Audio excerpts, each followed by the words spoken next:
రుద్రమ గారు, మే 5న నితిన్ గడ్కరీ మన తెలంగాణ రాష్ట్రానికి వస్తున్నారు. ఫ్లైఓవర్ 6,000 కోట్ల పైన పనులు ఏంటి ఆ టూర్ ప్లాన్కి సంబంధించి డీటెయిల్స్?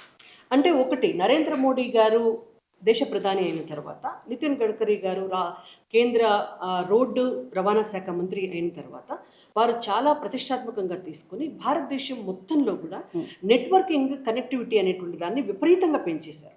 ఇవాళ రోడ్డు మార్గం కావచ్చు, రైల్వే మార్గం కావచ్చు, లేదంటే ఎయిర్ కనెక్టివిటీ కావచ్చు, మీకు జల మార్గం కావచ్చు, టెలికమ్యూనికేషన్ కావచ్చు. సో ఈ 5 కనెక్టివిటీస్ అనేటువంటివి మనిషి జీవన స్థితిగతుల్ని మారుస్తాయి.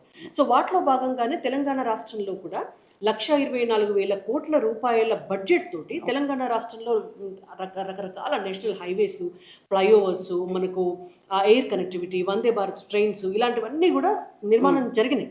రైల్వే స్టేషన్స్ ఇలాంటివన్నీ కూడా. సో ఇవాళ ఉన్నటువంటి పరిస్థితుల్లో ఓన్లీ రోడ్స్కి సంబంధించినటువంటి డెవలప్మెంట్లో కూడా చాలా డెవలప్మెంట్ యాక్టివిటీస్ చూసాం. కేవలం నేషనల్ హైవేస్కే 1,08,000 కోట్ల రూపాయలు అందులో మనం పెట్టాం.